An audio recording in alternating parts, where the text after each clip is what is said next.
आहार निद्रा. Good morning everyone. 11वा अध्याय, त्रिश्रेष्ठीम अध्याय,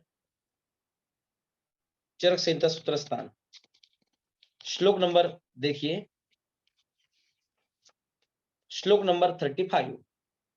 त्रय उपस्तंभ इति. 3 उपस्तंभ है, आहार, निद्रा और ब्रह्मचर्य. तो आहार, स्वप्न और ब्रह्मचर्य, ये 3 उपस्तंभ हमने पहले लेक्चर में देखे हैं. उसके साथ त्रिविध बल हमने देखा. त्रिविध बल है, एक सहज, एक कालज और एक युक्तिज बल बताया है. सहज बल यानी जो बल शरीर और मन का स्वाभाविक बल है, अर्थात माता पिता के रज वीर्य संयोग से शरीर की उत्पत्ति है और उस माता पिता का जैसा मनोबल होता है उसके अनुसार तथा गर्भ प्रकृति के अनुसार जो शरीर और मन का बल उत्पन्न हुआ है वही है सहज बल. सेकंड बल हमने देखा था कालज बल. कालज बल यानी जो 6 ऋतु है हमारे, शिशिर, वसंत, ग्रीष्म, वर्षा, शरद, हेमंत, आदान काल और विसर्ग काल में जो ऋतु आते हैं उनके अनुसार शरीर को जो बल मिलता है वही एक कालज बल. और थर्ड हमने देखा था युक्तिकृत बल. युक्तिकृत बल यानी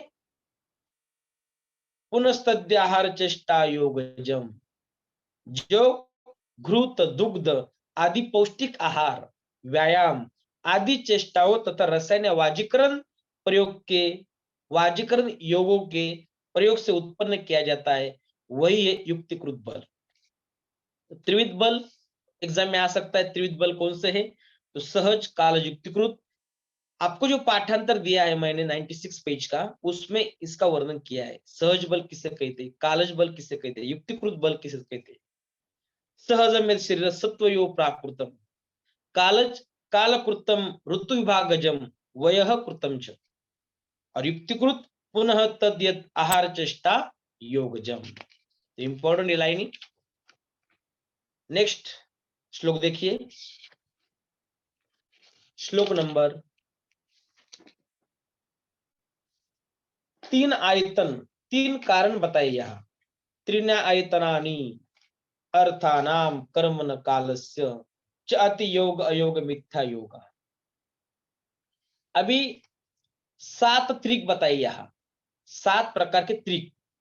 तो पहला हमने देखा त्रयोपस्तंभ, सेकंड त्रिविध बल, थर्ड है 3 आयतन. रोगों के 3 कारण होते हैं, अर्थो विषयों का, अतियोग, अयोग और मिथ्या योग. कर्म का अतियोग, अयोग और मिथ्या योग, तथा काल का अतियोग, अयोग और मिथ्या योग. तो त्रीनी आयतन कौन से है? तो अतियोग, अयोग और मिथ्या योग. इंद्रिय, अर्थ, कर्म और काल, उनका जो अतियोग होता है, अयोग होता है, मिथ्या योग होता है, वही है त्रीनी आयतन. नेक्स्ट श्लोक देखो, चक्षु इंद्रिय का अतिहीन मिथ्या योग. अभी उन्होंने विस्तार से वर्णन किया है जो 3 आयतन है उसके बारे में आपको बताया है. पहले ही मैंने बताया है जो हमारे पंच ज्ञानेन्द्रिय है, चक्षुनेन्द्रिय, घ्राणेन्द्रिय, रसनेन्द्रिय, श्रोत्रेन्द्रिय, स्पर्शनेन्द्रिय, उनका अयोग होना, अत्योग होना, मिथ्या योग होना. तो वही 3 कारण बताए हैं. इंद्रियों का अतियोग, अयोग और मिथ्या योग. इंद्रिय हो, कर्म हो, काल हो, सभी का अतियोग, अयोग और मिथ्या योग. तत्राति प्रभावताम दर्शनम अतिमात्रम दर्शनमति योग सर्वस्व अदर्शनम अयोग अतिश्लिष्टाति विप्रकृष्टे रौद्र भैरवाद भूतद्विष्ट विभत्स विकृत वित्रासना विरूप दर्शन मिथ्या योग.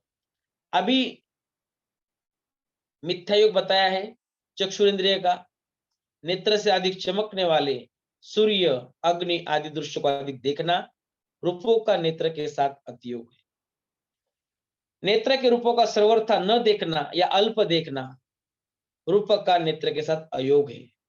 नेत्र से सटाकर अति दूर के अति उग्र, भयावह, अद्भुत, अप्रिय, विभत्स, विकृत और संत्रास उत्पन्न करने वाली रूपों को देखना नेत्रेंद्रिय का मिथ्या योग है. उसी प्रकार कर्णेंद्रिय का भी बताया है. तथा अतिमात्र अतिमात्रस्तनितपट होत उत्कृष्टादिनाम शब्दानाम अतिमात्रम श्रवणमति योग सर्वोष श्रवणम योग पुरुषेष्ठ विनाश उपघात प्रदर्शन भीषणादि शब्द श्रवण मिथ्या योग। कर्ण इंद्रिय का अति हीना और मिथ्या योग बताया। कर्ण का अत्यंत तीव्र मेघ गर्जन ढोल चीख आदि बहुत ऊंचे शब्दों का सुनना अति योग है। शब्दों का सर्वथा न सुनना या बहुत धीमे स्वर का सुनना अयोग है तथा कर्कश शब्द प्रियजन या प्रिय वस्तु के विनाश सूचक तिरस्कार सूचक और भयंकर शब्दों का सुनना मिथ्या योग है। उस तरह घ्राणेन्द्रिय का भी दिया है। तथा अति तीक्ष्णोग्राभिषंदी नाम गंधनाम अतिमात्रम घ्राणम अति योग सर्वोष घ्राणम अयोग पुतिद्विष्टा मेद्य क्लीन्न विष पवन कुनपगंधादि घ्राण मिथ्या योग। घ्राणेन्द्रिय का अति हीन मिथ्या योग बताया है। नाक के साथ अति तीक्ष्ण उग्र तथा अभिसंधि गंधों का अधिक संयोग होना ये अतियोग बताया है। नासिका से गंधों का सर्वथा संयोग न होना या अल्प संयोग होना यह अयोग बताया है।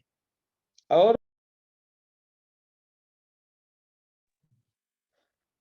दुर्गंध अप्रिय गंध अपवित्र गंध क्लीन्न गंध विषयुक्त वायु की गंध और शव के गंध आदि का सूंघना मिथ्या योग है।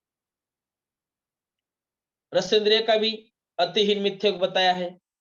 तथा रसानाम अत्यदानम अति योग सरोष अनादानम अयोग मिथ्या योगो राशि वर्जिष्वाहार विधि विशेषायतनेषु उपदेश्यते। रसनेन्द्रिय का अतिहीन मिथ्या योग बताया है। जीवा के रसों का अधिक स्वाद लेना अतियोग है।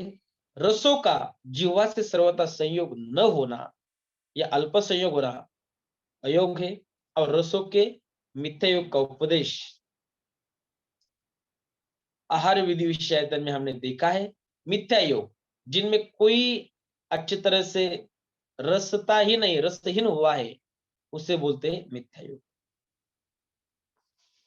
स्पर्शनेन्द्रिय का भी उन्होंने वर्णन किया है। तथा अतिशीतोष्णानाम स्पृशानाम स्नानाभ्यंगोत्सादनादिनाम चात्योपसेवनम अति योग सर्वस्व अनुपसेवनम अयोग स्नानादिनानाम शीतोष्णादिनाम च स्पृशानाम अनुपरोपसेवनम विषमस्थान अभिघात शुचिर्भूत संस्पर्शादेश्चेति मिथ्या योग। स्पर्शनेन्द्रिय का अतिहीन मिथ्या योग बताया है। स्पर्श योग्य पदार्थों का अति शीतल या अत्यंत उष्ण स्पर्श होना स्नान मालिश और बटन आदि का बहुत अधिक प्रयोग करना अति योग है। स्पृश्य पदार्थों का सर्वथा स्पर्श न करना अल्प स्पर्श करना अयोग है।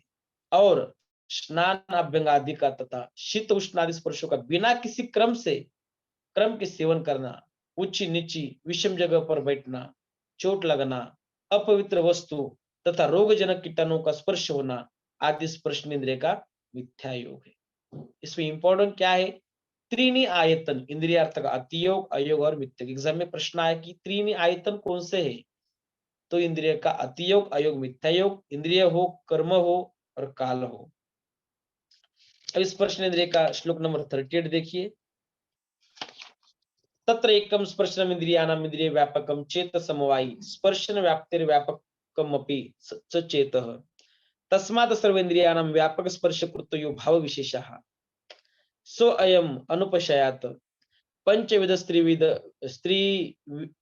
स्त्रीविध विकल्पो भवत्य सात्मेन्द्रियार्थ संयोग। सात्म्यार्थ ही उपशयार्थ। स्पर्श इंद्रिय का व्यापकत्व बताया है। सभी इंद्रियों में स्पर्शनेन्द्रिय ही ऐसी इंद्रिय है जो सभी इंद्रियों में व्याप्त है।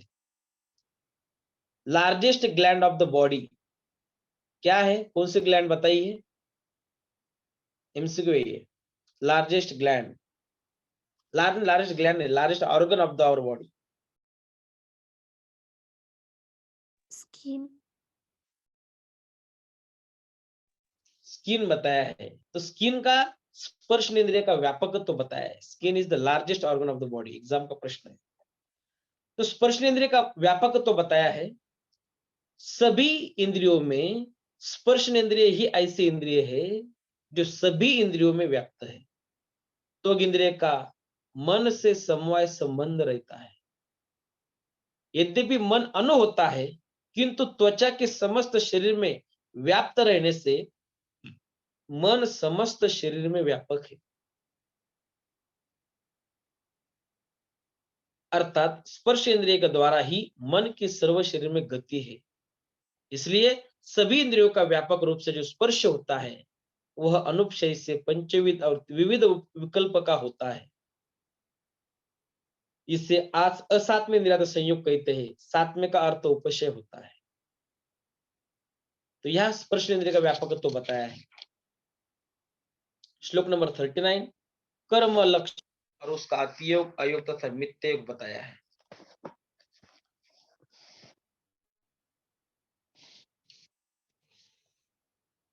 अभी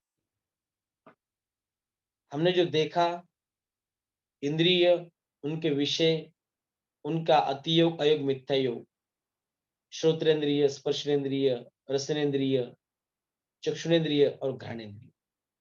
नाइस टू नो, ये सब सिर्फ इंद्रियार्थ के 3 आयतन है, अतियोग अयोग और मिथ्या योग। यही आपका एमसीक्यू है। बाकी सब आपको प्रैक्टिस के लिए, ज्ञान के लिए इंपॉर्टेंट है। 39 में दिया है कर्म लक्षण और उसका अतियोग अयोग तथा मिथ्या। कर्म, अभी कर्म कौन से है, कर्मेंद्रिय कौन से है, इसका ही वर्णन आगे किया है। काल, काल का भी वर्णन किया है। तो देखिए शॉर्ट में हम देखते 39 श्लोक देखिए। कर्म वाग मन शरीर प्रवृत्ति वाग मन शरीर अति प्रवृत्ति अति योग सर्वस्व अप्रवृत्ति योग वेग धारण उदीर्ण विषम स्खलन गमन पतन अंग प्रणिधान अंग प्रदूषण प्रहार मर्दन प्राणोपरोध संक्लेशनादि शारीरो मिथ्या योग सूचकानुवृत्ता अकाल कलह अप्रिया बद्धानुपचार परुष्य वचनादिर्वाग मिथ्या योग भय शोक क्रोध लोभ मोह मान ईर्ष्या मिथ्या दर्शनादि मानसो मिथ्या योग। कर्म, वाणी, मन और शरीर, वाणी, मन और शरीर, इनकी प्रवृत्ति या चेष्टा को कर्म कहते हैं। कर्म की व्याख्या दी है कर्म वाग मन है शरीर प्रवृत्ति। जहां जहां कर्म शब्द आएगा आयुर्वेद में वह वाणी, मन और शरीर, इनकी प्रवृत्ति या चेष्टा को कर्म कहते हैं। वाणी, मन और शरीर की अति प्रवृत्ति को अतियोग कहते हैं। अर्थात बहुत अधिक बोलना वाणी का अतियोग है। मन से बहुत अधिक चिंतन करना, विचार तर्क वितर्क आदि करना मन का अतियोग है। और शरीर से बहुत अधिक परिश्रम करना, चलना फिरना व्यायाम करना बोझ उठाना आदि शरीर का अतियोग है। अति सर्वत्र वर्जित। वाणी, मन और शरीर के द्वारा किए जाने वाले कार्यों का सर्वथा न करना अथवा अत्यल्प करना कर्म का अयोग है। अधारणीय वेगों को रोकना, प्रवृत्त हुए वेगों को और अधिक प्रेरित करने की चेष्टा करना, विषम भूमि में विषम रूप से फिसल जाना, विषम चलना, विषम स्थान पर गिर जाना, अपने अंगों को विषम रूप से देखना या अवलंबित रखना, अंगों को बहुत अधिक मसल कर या खुजलाकर विकृत करना, लाठी दंडे आदि से चोट लगना, अंगों को कड़ाई से मलना, प्राणवायु को रोकना या खुली हवा के न मिलने से दम घुटना और शरीर को व्रत, उपवास, धूप या अग्नि आदि से क्लेश पहुंचाना, ये कर्म शरीर के मिथ्या योग है। तो अतियोग हमने देखा, अयोग देखा। अयोग का मतलब कोई कम संबंध, अल्प संयोग होना, और मिथ्या योग विचित्र संयोग। आगे दिया है चुगली करना, असत्य बोलना, बिना अवसर के और बिना प्रसंग के बोलना, विवाद और कलहपूर्ण बातें करना और असंबंध भाषण देना, अनुपचार, बिना शिष्टाचार के बिना शिष्टाचार के और बिना मर्यादा के बोलना, कठोर भाषण करना इत्यादि वाणी के कर्म का मिथ्या योग है। पहले हमने देखा शरीर का मिथ्या युग देखा, कर्म का, अब ये वाणी का मिथ्या युग बताया है। भय करना, शोक करना, क्रोध करना, लोभ करना, मोह करना, अभिमान करना, ईर्ष्या करना और मिथ्या दर्शन आदि मन के कर्म का मिथ्या योग बताया है। तो वाणी, मन और शरीर के अनेक अन्य भी मिथ्या योग बताए श्लोक नंबर 40 में। संग्रहेण च अति योग, योग वर्ज कर्म वांग मन शरीरजम अहितम अनुपदिष्टम ये तच्च मिथ्या योगम विद्यात्। संक्षेप में अति योग और अयोग को छोड़कर वाणी, मन तथा शरीर से उत्पन्न जितने भी अहितकर कर्म या चेष्टाएं हैं जिनका शास्त्र में उल्लेख नहीं हुआ है उनको मिथ्या योग ही जानना चाहिए। अति योग, अयोग और मिथ्या योग यही कारण है सभी शरीर में जो कुछ अभी व्याधियां बढ़ रहे हैं तो तीनों आयतन ही कारणीभूत है। एक तो अयोग होता है, अतियोग होता है, तो मिथ्या योग होता है। आंखों को चश्मा लग रहा है, क्या कारण है? ज्यादा मोबाइल का यूज हो रहा है। बहुत सारी कठिनाई अभी आ रही है, इसलिए ये त्रिशनी आदि इंपॉर्टेंट है। हमें निदान परिवर्तन जब हम पेशेंट को बताते हैं क्या करना है क्या नहीं करना है, यही भी इंपॉर्टेंट है। सिर्फ ट्रीटमेंट देकर नहीं होगा, पथ्य अपथ्य क्या है वो समझाने पड़ेगी आपको पेशेंट। 41 श्लोक, त्रिविध कर्म प्रज्ञापराध मूलक है, इति त्रिविध विकल्पम त्रिविधमेव कर्म प्रज्ञापराध इति व्यवस्थित। इस प्रकार त्रिविध विकल्प अति योग, अयोग, मिथ्या योग तीनों वाणी, मन और शरीर से किए जाने वाले कर्मों को ये प्रज्ञापराध है, ये निश्चित रूप से जानना चाहिए। अभी हमने पहले इंद्रिय का अयोग, अतियोग, मिथ्या योग देखा। अभी कर्म का अयोग, अतियोग, मिथ्या योग देखा। अभी है काल के अतियोग। कर्म में हमने सब शरीर, मन और वाणी से जो कुछ कर्म किए जाते हैं, अति किया तो अतियोग, कम किया तो अयोग और विचित्र किया तो मिथ्या योग। इंद्रिय, कर्म, कर्म शब्द जब आता है तो वाणी, मन और शरीर से जो कर्म होते हैं वही कर्म। अभी एक काल, काल आपको पता है जितने भी हमारे षड ऋतु है, शिशिर, वसंत, ग्रीष्म, वर्षा, शरद, हेमंत, उनके अनुसार हमने दिनचर्या की तो सम्यक योग होता है। लेकिन उसके अनुसार पालन नहीं किया तो वही मिथ्या योग भी है। अल्प पालन किया तो अयोग है और अति योग भी, अति पालन किया तो अति योग है। तो देखते हैं इसमें बारे में क्या लिखा है आचार्य चरकाचार्य ने। श्लोक नंबर 42। अभी काल के अति योग, जो भी काल है शिशिर, वसंत, ग्रीष्म, वर्षा, शरद, हेमंत, उसमें क्या प्रॉब्लम आ सकता है? कभी हम अतियोग कहेंगे, कभी हम मिथ्या योग कहेंगे और कभी हम अयोग कहेंगे। देखिए, शीत उष्ण वर्ष लक्षण पुनर्हेमंत ग्रीष्म वर्षा संवत्सरस काल तत्राति मात्र सो लक्षण काल कालाति योग हेन सो लक्षण काल योग यथा सो लक्षण विपरीत लक्षणस्तु काल मिथ्या योग काल पुनः परिणाम उच्यते। हेमंत, ग्रीष्म और वर्षा, इन तीन ऋतु क्रम से शीत, उष्ण और वर्षा होना, ये तीन विशेष लक्षण। हेमंत, ग्रीष्म और वर्षा, ये तीन ऋतुएं ही संवत्सर या वर्ष है। यही काल की सुबोध इकाई है। इन तीन ऋतुओं के अपने अपने लक्षणों का अधिक हो जाना, अर्थात ग्रीष्म में अधिक गर्मी होना, हेमंत में अधिक शीत होना और वर्षा में ज्यादा, वर्षा में अधिक पानी बरसना, यही काल का अतियोग। काल जो हेमंत, ग्रीष्म और वर्षा है, हेमंत में शीतता होती, शीतता होनी चाहिए, अति शीतता हो गई तो अतियोग काल का। ग्रीष्म में भी अति गर्मी है, वर्षा ऋतु में अधिक पानी बरस रहा है, सब अतियोग बताया है, यही काल का अतियोग। इन ऋतुओं में अपने अपने विशेष लक्षण का कम होना या नहीं होना, अर्थात ग्रीष्म में कम या एकदम गर्मी न पड़ना, हेमंत में कम या एकदम शीत न पड़ना और वर्षा से कम या एकदम वर्षा न होना, बारिश ही नहीं आ रही, यह काल का अयोग कहलाता है। और उक्त ऋतु में अपने अपने विशेष लक्षण के विपरीत लक्षण होना, अर्थात ग्रीष्म में शीत पड़ना या वर्षा होना, हेमंत में गर्मी या वर्षा होना और वर्षा में शीत या गर्मी होना, यह काल का मिथ्या योग है। तो काल को ही परिणाम कहते हैं, क्योंकि काल ही संपूर्ण शुभ एवं अशुभ कर्मों को धर्म एवं अधर्म रूप में परिणत करता है। अतएव परिणमन करने के कारण इसे परिणाम कहते हैं।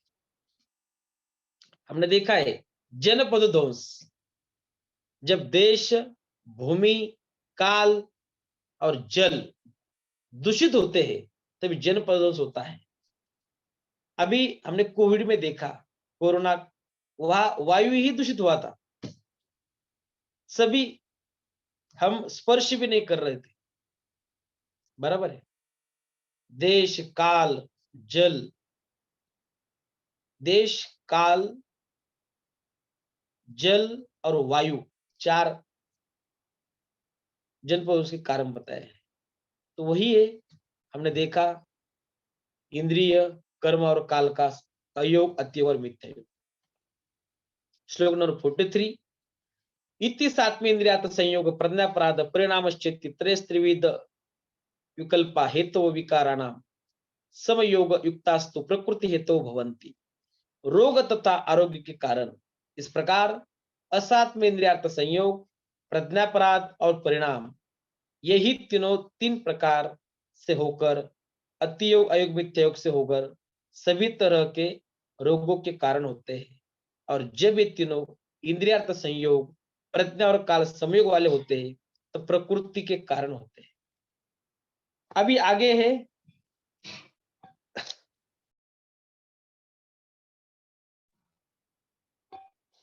उन्होंने यहाँ रोग की व्याख्या की है और आरोग्य की व्याख्या की है। हमने देखा है रोगोस दोष वैषम्यम, दोष साम्यम अरोगता।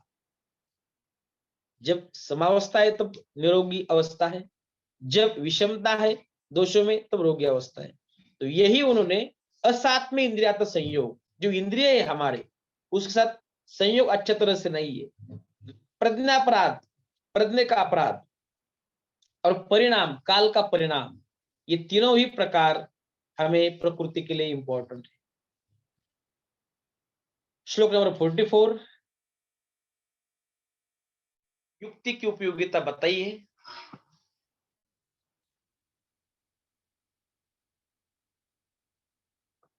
सर्वेषामेव भावानां भावाभावनांतरेण योग अयोग अतियोग मिथ्या योगान समुपलभ्यते यथा स्वयुक्त अपेक्षिन्नो ही भावाभावो।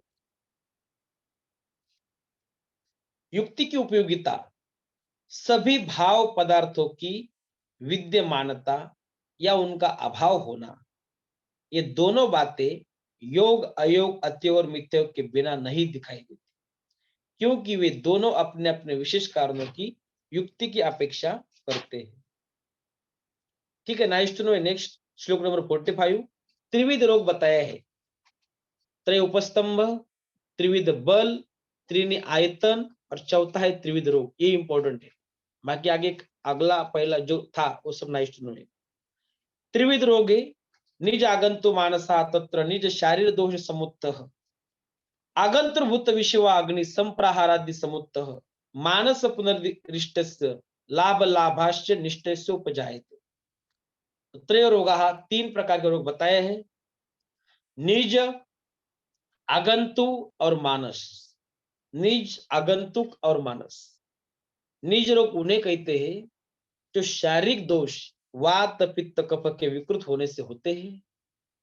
आगंतुक रोग भूत प्रेत या जीवाणुओं के आक्रमण, विषाक्त वायु के स्पर्श, अग्नि से जल जाने या लाठी, दंडे या शस्त्रादि के आघात से उत्पन्न होते हैं, वही आगंतुक बताया है। और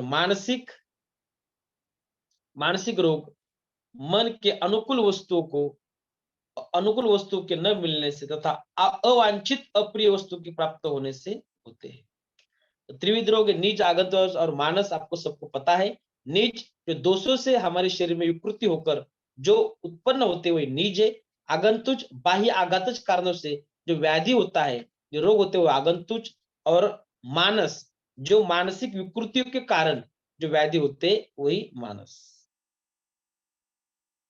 श्लोक एग्जाम में आ गया। शरीर दोष समुत्थ निज व्याधि, भूत विष वायू अग्नि संप्रहारादि समुत्थ आगंतुच आणि पुनः इष्ट से अलाभात लाभात च अनिष्ट से उपजायते मानस।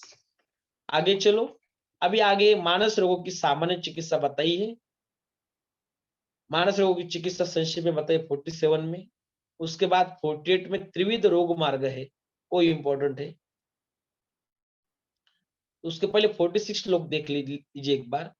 तत्र बुद्धिमता मानस व्याधि व्याधि परितेनापि सता बुद्धया हित अवीक्ष धर्मार्थ कामाना महितानाम अनुपसेवने हितानाम चोपसेवने परेतितव्यम न हेनंतरेण लोके त्रयम एतन मानसम किंचित निष्पद्यते सुखम वा दुःखम वा तस्मादेतच्च अनुष्ठेयम तद विद्यानाम चोपसेवने प्रयतितव्यम आत्मदेश कुल काल बल शक्ति ज्ञान यथावस्थिति।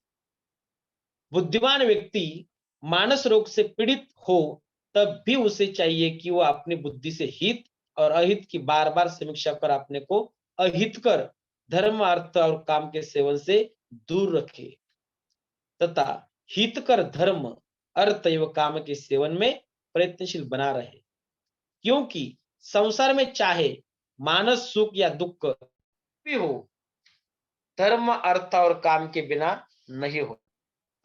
धर्म अर्थ काम के बिना नहीं होता। इसलिए यह भी आवश्यक है कि तद विद्या अर्थात अपने विषय के विशिष्ट विद्वान विद्या व वृद्धाप्त पुरुषों की सेवा शुश्रूषा की जाए।